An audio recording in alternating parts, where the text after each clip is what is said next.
It's winner take all at the grandest stage of them all. WrestleMania 38 Night 2 is here on the Bloodline Rewind, and business is about to pick up as it is Roman Reigns versus Brock Lesnar in the unification match. Let's see how it all plays out as we rewind the Bloodline.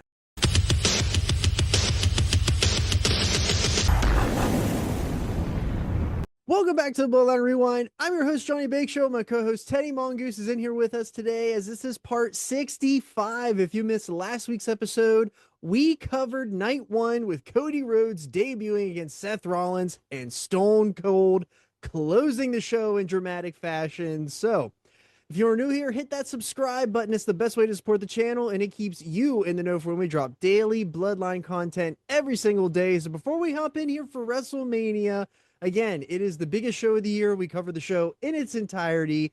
So we will be covering Roman and Lesnar at the end. If you want to jump ahead to that, we have timestamps below. So hit that. And again, another jam-packed show here. So what do you got from the Observer, Goose? Again, man, since it's WrestleMania time, we're just going to go with some quick thoughts here, audience reactions from the April 11th, 2022 Wrestling Observer newsletter. I do want to remind you that day one of WrestleMania had 89.9% thumbs up, no thumbs down, 10.1% thumbs in the middle. Night two, 42.1% thumbs up, 36.8% thumbs down, and 21.2% thumbs in the middle. So obviously a much more downer of a show compared to night one. The best match overwhelmingly was the three-way for the Raw tag title. The worst match was Vince McMahon and Pat McAfee, not advertised, and we'll get to it. So let's kick this off. Marky Mark is back. He tells us that it's rare that the sequel is better than the original, but tonight could be one of those rare moments. Let's run it back. The passion, pageantry, power, and all things stupendous. Gotta run that back. We get all the cutaways to all the stars on the show tonight, including a dancing Pat. He says, pro tip, keep them guessing. New good guys, new bad guys. And we have the biggest match of all time. And he welcomes us back to the most stupendous WrestleMania in history. They pan out onto the crowd. Jimmy Smith says 70,000 people are joining us again. We're still recovering as we are ready for the biggest main event in WrestleMania history. And hits. Paul is in a suit, but he's packing a water bottle. He gets a big pop ski. He walks out, and good for him, man. He's just coming off of that heart scare. Recently came back to work. We covered on the show a couple of weeks ago that they made public that his in-ring career was done. He hugs what I assume is his family. It looked like kids and everything in the front row. Daps up Gable Steveson because he's the future of the business. He takes a sip, gets on the apron, blows the mist. And man, even when he's retired, he gets a full entrance, man. His song looped more than once, and every time it restarted, I laughed even harder. Yeah. We are 12 minutes into the show, and Triple H doesn't even have a microphone yet. Triple H has his boots in his hand. The thank you Hunter chants are coming from the crowd. He sets them down, points to the crowd, gives us the too sweet, and Tripp's leaving his boots in the ring. Man, I felt that. Yeah, he is a worker. They say go as slow as you can and then go even slower. And he took that the entire way, dude. He's drinking it all in. Yeah. So we get a huge pop. All the pyro, the boots stay in the ring, goes out and hugs the family in the front row. And Graves gives a heartfelt thank you, Triple H. Mike Rome introduced Gable Steveson, and Jimmy Smith says, you may not believe it, but that's a face Monday Night Raw's locker room may still learn to fear. Just a bit outside. So our first match is RKBRO versus the Street Profits versus Alpha Academy. We're starting off with Riddle and the mustachioed Randy Orton defending their tag titles against the other two teams. Saxton tells us that this is Randy Orton's record 18th WrestleMania match tonight. There's a dude in a cowboy hat during the Street Profits entrance, and he had the same hair as me, and I laughed out loud, dude. I felt that fella. It might have been you. It might have been me just 4 years ago. We get a quick video of Alpha Academy laying out these two teams after RK-Bro accepted the Street Profits challenge. We start off with Riddle, Montez, and Gable. Gable shooshes them. Montez slaps him so hard in the face that, like, I felt it. Like, it knocked me down, dude. Good Lord. He just put on him. This was literally all action. Everyone threw each other out of the ring. Montez hit a huge dive. Gable hit a huge moonsault. We got Orton's hot tag and comeback, double draping DDTs from RK-Bro. Riddle hits an RKO onto Montez from the top, and the finish saw Gable leaping off the top, Orton catching him with the RKO. Awesome opener. Yeah. Nonstop action. Crowd goes completely nuts. 4 stars for me. What do you think, John? I love the high spots early with Gable and Montez. Someday I really they're not going to do it, but I really want them to do it. I really want them to give Chad Gable like a genuine serious run. They tried it there like a few years ago for WrestleMania 40, but it doesn't have to be the world title. But I just think that he has so much potential. But the Randy Orton hot tag is one of the top 5 in the business. I love it. The blockbuster near fall was amazing. Great ending with Randy hitting the RKO. And I thought that we were off to a good start. I gave it 3 stars just because of what happened post-match. I understand that. So Dave gave it 4.25. And speaking of the match, Profits came in. They got cups for RK-Bro. They called Gable Stevenson into the ring. They go to toast, and Chad Gable runs in and swats Stevenson's cup. I literally laughed out loud at that. Yeah. Stevenson rips his shirt off. Gable gets a mic. He starts talking. Stevenson grabs it. Chad rips it back. Chad tells him to go, shit! And Stevenson grabs him and throws him halfway across the ring. Yeah. Chad Gable took an awesome bump. Stevenson here looks like he could be a dude. He's got the look, man. That throw was excellent. It's just a shame. Yeah, it's a total shame that no one cares about him. Like, it felt dead in the arena, but the throw was amazing. I feel like they should have put the Gables together to make them a tag team at this point. Like, them pushing them away and then bringing them back together, I felt like would have been an awesome way to bring Stevenson in. Well, Gable and Chad Gable, that is, has enough personality that he could have overcompensated for Stevenson's lack of, and I mean like the crowd charisma. Do you know what I mean? Which he didn't have. That's it. Not bad fantasy booking by you there, John. I like that a lot. I love the that was incredible. I love that, but I don't know. Knowing what we know now, that's why it brought me down. And it did seem forced. And that's the one unfortunate thing about it. We got a celebrity in the front row. Let's get him out here. Right. Again, for the second night in a row. We got to get him one team. Right. So our next match is Lashley versus Omos. Omos music hits, and I am so freaking excited. We get the angle from last week where Omos says he can dominate anyone. Lashley comes out. Bobby knocks Omos off his feet for the first time in his career. I'm ready for it. Yes, Omos looks incredible. Lashley looks unfair. I can't stand how amazing he looks, but I love a Haas fight. Let's go. Yeah, I popped that there is a Meltzer fears facts sign in the crowd here. Yeah. That one got me good. Graves brings up that Lashley is a former champion who suffered a concussion in the chamber. Lashley is out here sans MVP. I thought that was interesting. We're not watching Raw right now, but a little layer. It's insane how big Omos is because Lashley is a large human and he literally looks small compared to him. He does. He looks so small. Yeah, just regular size. Yes. So Omos starts with forearms, goes for a roundhouse kick that misses. Spot of the night for me so far, even though it didn't connect. This was probably the first big man, little man match of Lashley's life, and I thought that was awesome. That is actually an amazing point. Yeah, and so he did a nice job selling. It's just a shame that Omos's offense is so terrible. Yeah. So we had Omos squeezing Lashley's head like a grape. Omos missed the splash in the corner when Lashley didn't even move. Define that, physics. It's crossing my lips. Oh, Omos. Yeah, what do you got to say, science? There was some amazing spots in this. Dude, it was incredible. Lashley's standing in the corner. Omos runs in. Yeah. Lashley doesn't move. And Omos, 9.5 feet tall, 4.5 feet wide, misses him. Yes. Loved it, dude. Absolutely loved it. So Lashley goes for a hurt lock at one point. He literally needed a step stool to get it in, which if they did that spot, I'd have died.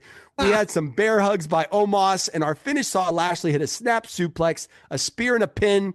In reality, it's like a star and a quarter, star and a half match for me because I do love a Haas fight. I give it 10 stars, though. That was what I did. So what do you say, John? Well, Graves at one point said Omos's fists were the size of a Christmas ham, and I died at that.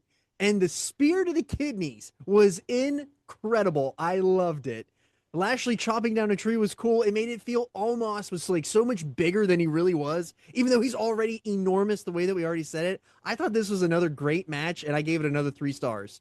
Yeah, and again, dude, for what it was, this is an attraction match. Omos matches always are. It delivered for me. It just wasn't well worked. Do you know what I mean? So that's it. Dave, of course, gave it a 0.5 star, but that isn't going to make me waver on my Omos infatuation. I want more on every show of shows, so give it to me. Our next match is Johnny Knoxville versus Sami Zayn, and I am so excited to talk about this match. This match was incredible. The page for this is great. This is Johnny Knoxville, and this is Sami Zayn, and we get insane highlights, which makes me so happy. Knoxville's costed in the IC title. We get the Anything Goes challenge. Zayn is out first. Knoxville's music hits. He gets a decent reaction here, but my lord, he looks ridiculous.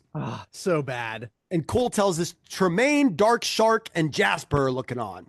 The bell rings, and Sammy's haluva kick kicking us right off was hilarious. I loved it. Every gimmick you could possibly imagine is here in this match. The bowling ball bag, I'm not even joking. My parents have that same exact one in their basement. I love it, dude. I love it that we had a cookie sheet, a crutch, garbage can to the face of Knoxville, an exploder through a table, an air horn from Knoxville that Sammy sold, and then enter Party Boy and the crew. Party Boy was fantastic, and no one has ever been more over than Wee Man. Wee Man hitting that body slam sent me to the moon. I loved it. I wanted more Wee Man. Yeah, this overtook Lashley missing the splash and the roundhouse kick for spot of the night. Yeah. This is spot of the night so far. They get out a kicking machine. Sammy just kicks Wee Man right in the mush. I love that. We had Knoxville control a pyro machine and fireworks go up Sammy's backside. We get tongs to Sammy's nether region, a mousetrap covered table, and a giant hand outside. The finish saw Sammy get trapped in a cartoon mousetrap and Knoxville getting the pin. The haluva kick to Wee Man sent me to the moon. I loved it. The giant hand was awesome because that was a direct pull from their latest Jackass movie. I loved seeing it here at WrestleMania. The giant mousetrap malfunction, I didn't even care. This was incredible. This is 5 stars. If you don't think it's 5 stars, there's something wrong with you. Yeah, so this was like 2-star foolery, if we're being honest. But again, I absolutely loved it. I'm exactly where you are. I literally felt the same way with this that I did about the Omos match, just for completely different reasons. This was spectacle. This was fun. Yes. Dave said that Johnny and his gang had a polarizing match with Zayn. Many of the skits got over, some didn't.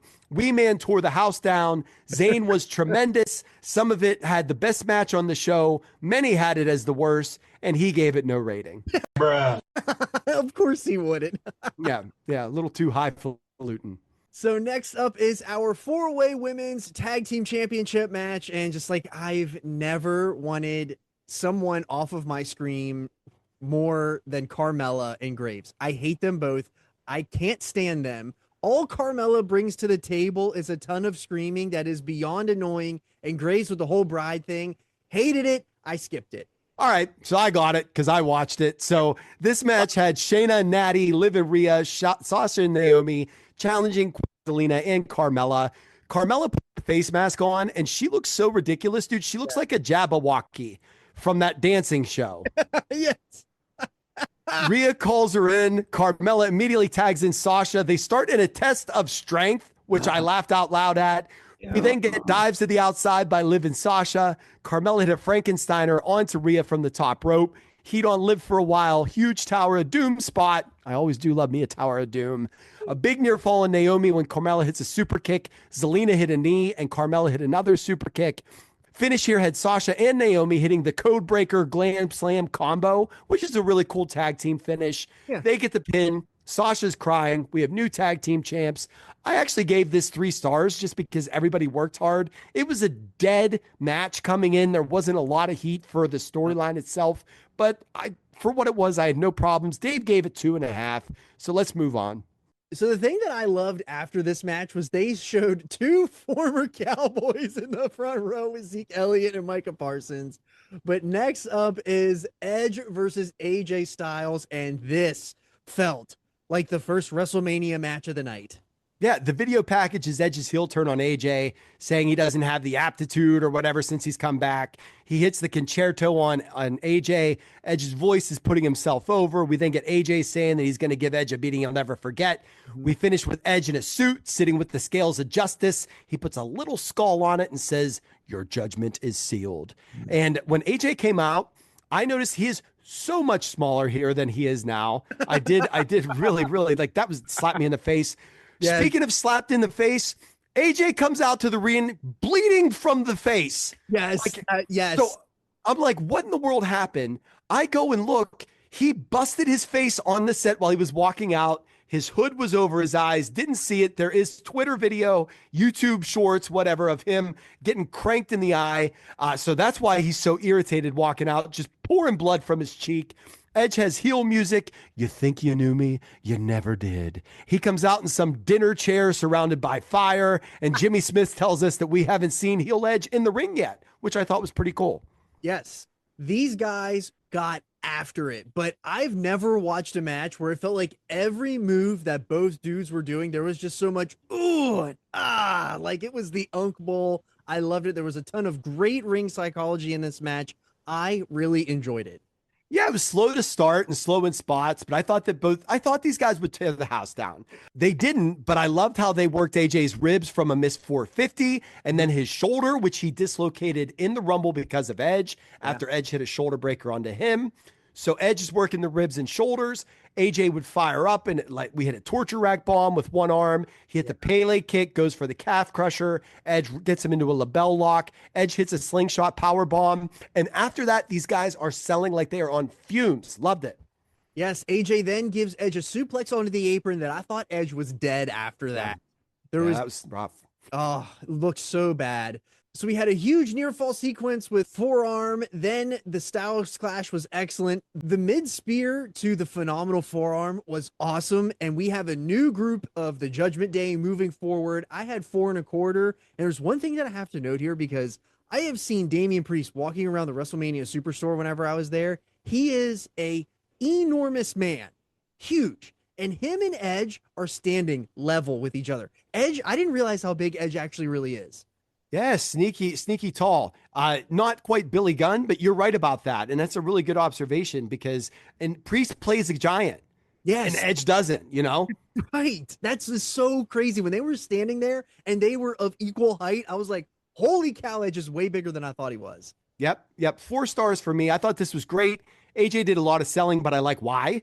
Really good WrestleMania match. Finish was kind of stupid for me with Priest just literally appearing out of thin air. Yeah, like it's just all of a sudden he's there. How did he get there? I'd love to know.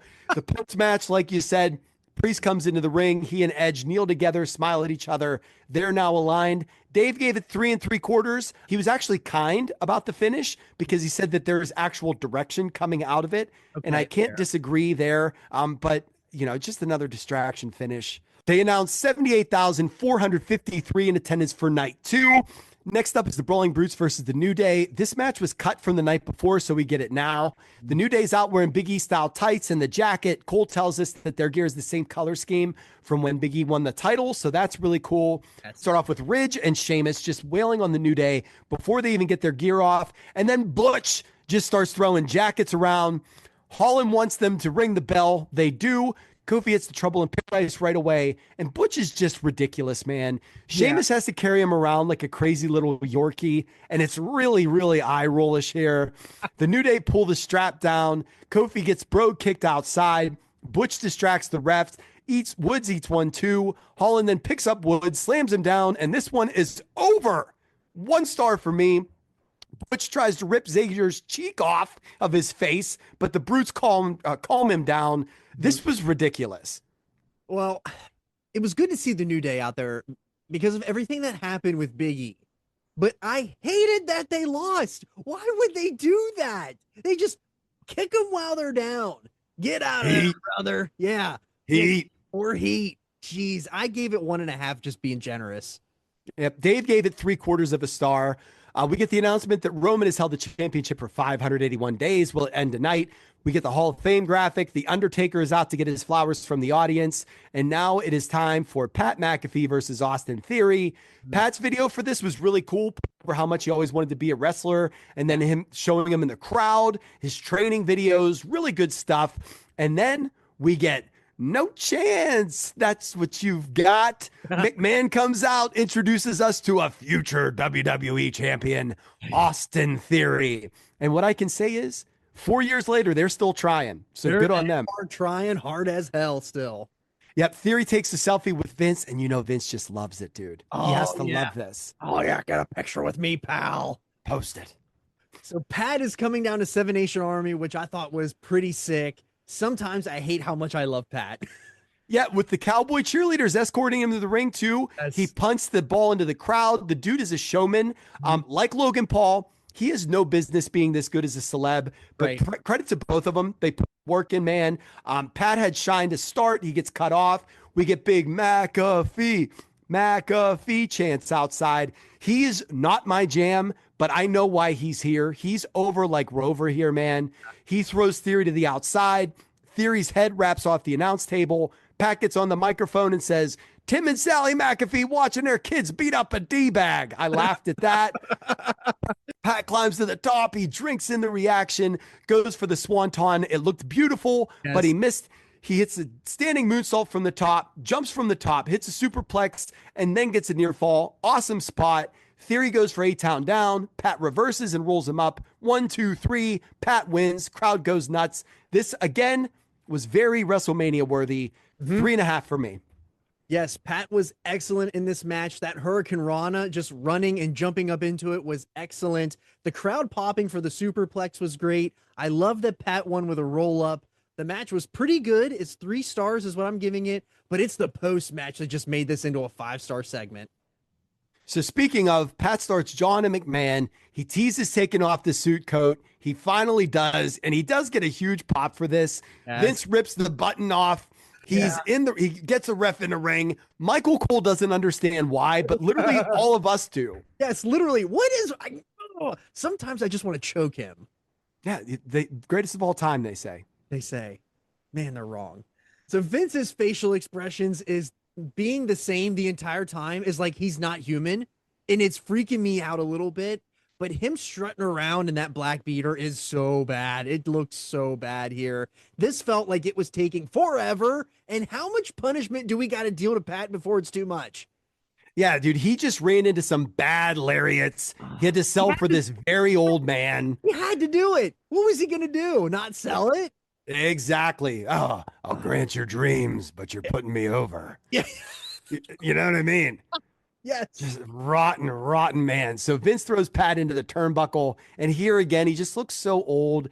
Theory hands Vince a football. Vince fakes like he's going to punt it, and I thought here he just didn't know what to do with it. Okay, so I actually have something to say about that. That could have gone so wrong so quickly, but somehow, some way, he dropped that thing just perfect to where it would hit right on his toe, and he could just, boom, right into McAfee's ribs. Like that, he could have had a total duff on that, and it was perfect. It was the only thing he did right. Yeah, yes. Yeah, they nailed the finish. Yes, gotta nail the finish, brother. Yeah, they did, dude. They stuck the landing. Dud for me. I thought this was so bad. Yes, it was so bad. It was so bad. I gotta give. It's just what is coming next that we know. So Theory and McMahon are now showboating to the crowd. The boos are raining down. They open their arms to embrace. They started playing Theory's music, and on the rewatch, Vince sold it too soon. He did. That glass shattered. It was amazing. What? Oh! Vince takes the absolute worst stunner you've ever seen in your life. It's worse than anyone. All of the ones that he's done combined don't make it as bad as this one.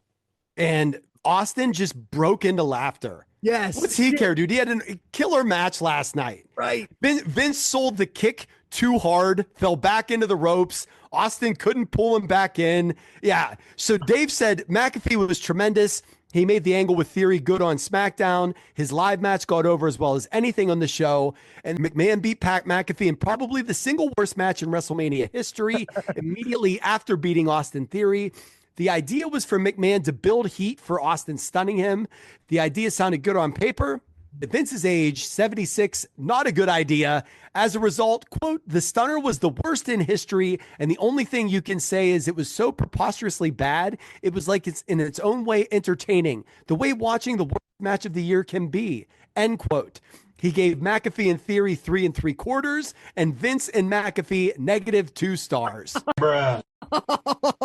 Oh, Dave with a heater at the end. He didn't rate Sami and Johnny Knoxville, but God, he couldn't wait to sprinkle negatives onto Vincent Kennedy. So we have made it here to the main event, Roman versus Brock Lesnar for the unification match. And man, this package was great.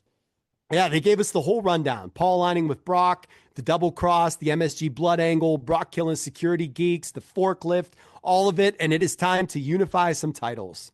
Yes, the tribal chief is out first, and this is Roman's 6th Mania main event. WrestleMania acknowledges their tribal chief, and now it's time for the beast to come down. And I loved, wow, Roman's in there putting the ones up, everybody's in the ring. All seriousness, there's a giant Lois Rule sign. I died. Yep. You know Tony had to love it too. That's great stuff. Yes. 581 days. Cole says the 4 men who've held the title longer than Roman: Pedro Morales, Bob Backlund, Hulk Hogan, and Bruno Sammartino.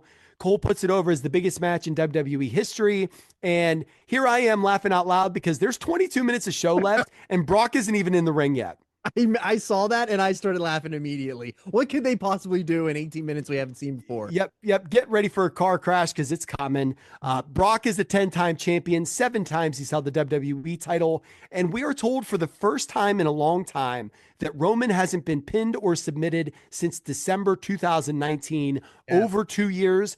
Good on them for waiting for this match to say that out loud. Yes, they have not said it, like you said, they haven't said it in a long time. Great reminder before this enormous main event. Loved it.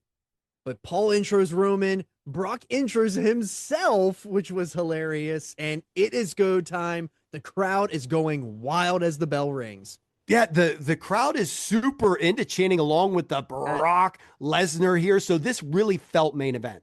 It did. Lesnar takes his gloves off, and then Roman's demeanor immediately changes because Lesnar means business here, which, I mean, he literally has the whole build to this moment, but I love that layer of like, I finally got you now, and I'm taking the gloves off for this one. Yeah, and again, Roman has subtly sold, I'm scared of you. Yeah. And now here comes the big bad man saying you're going to get busted up, pal. So the beast charges off and takes control early with strikes. Roman fires back, but Lesnar powers Roman back into the turnbuckle. Lesnar drives his shoulder into Roman. He picks him up and takes him across the ring to the other side. Lesnar grabs Roman for a German, but Roman elbows him. Lesnar counters the elbow with a belly-to-belly, and Suplex City is officially here. After more belly-to-bellies, he clotheslines Roman over the top rope to the outside. Heyman is checking on Roman, but when Brock comes around, Heyman is cowering to Brock, and this was great. Paul is luring Brock over to the barricade, and Roman comes out of nowhere to spear Brock through the barricade. Paul, I love you. Please take me back. I loved it, man. I love you. Please take me back.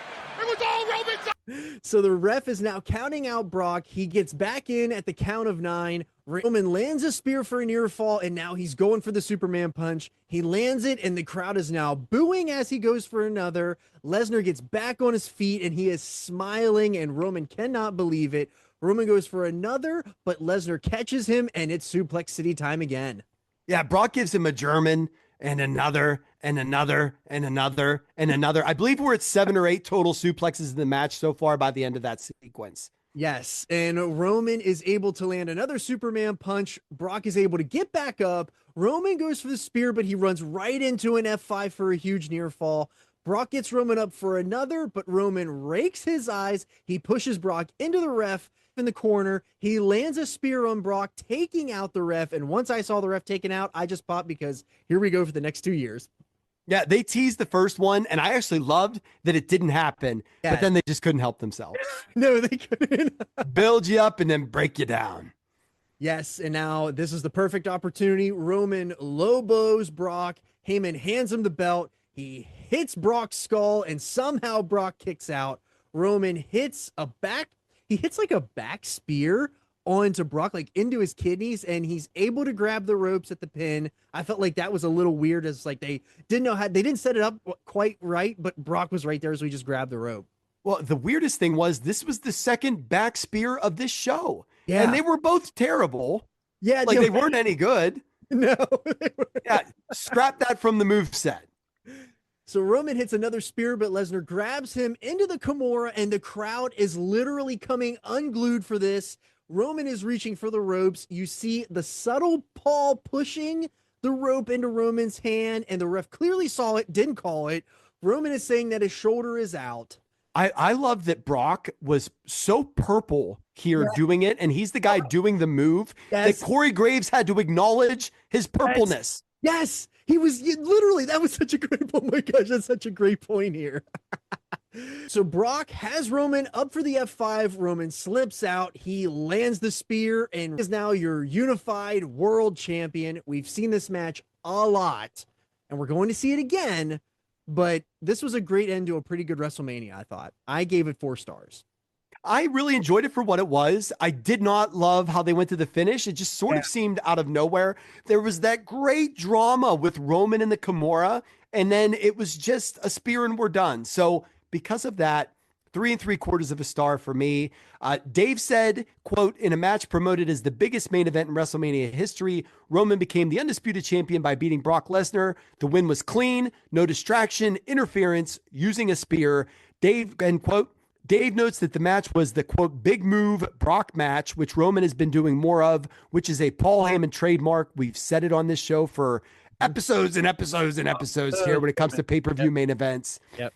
The one thing that I did like is that it felt like Roman was in true peril at some point. I just didn't like what you said. It felt like the finish was a little bit rushed, but as soon as they took out the ref, I thought the Usos were coming down and we were going to get all kinds of gimmicks. Thankfully, we didn't. Thankfully, like what Dave said, clean finish right in the middle of the ring. Yeah, yeah. And the reason for this big move match, Dave says, is that to appeal to those with shorter attention spans, per Paul Heyman. The match was well worked, again, Dave's words, but the finish was sudden, and this looked like a blow-off match with Roman winning 2 and Lesnar winning 0. Regarding future challengers for Roman, there's Drew and Lashley, although he appears to be programmed with Omos. Give me more of that. And Cody. But while Cody would be the best match, Dave says it would be best to wait. And we will. 3 1/4 stars for Dave. Take us home, John. That was part 65 of the Bloodline Rewind. If you've made it this far in the video, be sure to leave a comment about what you thought about this ending to WrestleMania. What did you think about Roman retaining and becoming the unified world champion? Next week, we are covering the fallout of WrestleMania. We are officially done. We're moving on. Brand new challengers lie ahead, and we're going to see it on the first SmackDown. So, with that, I'm Johnny Bakeshow.